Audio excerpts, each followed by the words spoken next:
guys, welcome back to my channel. My name is Lauren, and today I'm going to show you the beginning stages of setting up our learning corner for homeschool. It's also the girls' playroom, so we're going to clean up the playroom first and then get a few things put together and organized, and I'll kind of talk to you guys about my plans for that room. It's still a work in progress, so I will show you what we are doing and how far we've gotten. We are still waiting for the large glass whiteboard to come in and a few other things. Right now we are still mainly using the kitchen table for sit-down work for Kaylee, for worksheets and things, because Sydney likes to play with every single thing on that little table. So unless it's safe for Sydney, it will not be on that little table with her. I will show you what we have started so far.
Kind of not exactly organized the way I want it to. I've definitely changed this up a lot. Their little play kitchen is usually in that corner, and this whole toy bin area I have had moved from here, over here, back and forth. This used to be upstairs in the playroom office up there, but we brought it down here because she likes to practice her letters and numbers on the board.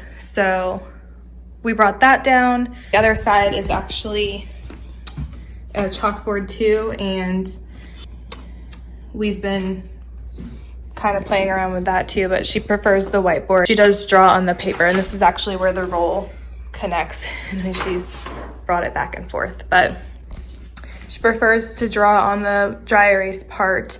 But this is where we're going to be putting the whiteboard, and I actually just ordered it. It should be here next week. That's gonna go here. It's not huge, it's big, but it's not massive. I'm excited for that to come in because it's actually like a glass one, and I've never actually seen a glass one before. We're gonna do like a built-in thing over there, but that's just kind of out of the way over there for now. This I think I'm gonna end up using as my desk because it's a little bit taller, like it's at my hip height. You can actually kind of see how tall that is. Too tall for a desk for Kaylee, but I think I could use it as a desk, or at least kind of like use it while I'm standing and I can look at something while I'm writing on the board. So I'm not decided on the position yet. I haven't fully decided, but we'll see. But this wall is going to be where the whiteboard is going to be. The whiteboard, glass, dry erase board thing. It's gonna go there. And she can still write on this, and I mean, we have so many dry erase options at this point that it'll be fine. Yeah, I might move this around. It's still gonna be a playroom. It's still gonna be part playroom, part learning corner, I guess you would call it, but we will see. Setup might change again, but that's what it looks like for now. And that's literally just my old rocking chair I had when I was like a baby, basically. Sydney really likes to sit in it and rock, so that's down here too. So yeah, this is the before. And then this is just around the corner. This is the table and chairs I was talking about that we've done like sensory things in. It's also from IKEA. Well, the table's from IKEA. The chairs are from Skip Hop. They actually match the little table that's upstairs in the office, but These chairs also work really well, like clearance wise, when I do have one of those bins in here too. And then I just got this clear cover from Amazon, and I will link that below.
Thanks for watching, guys, and I will see you in the next one.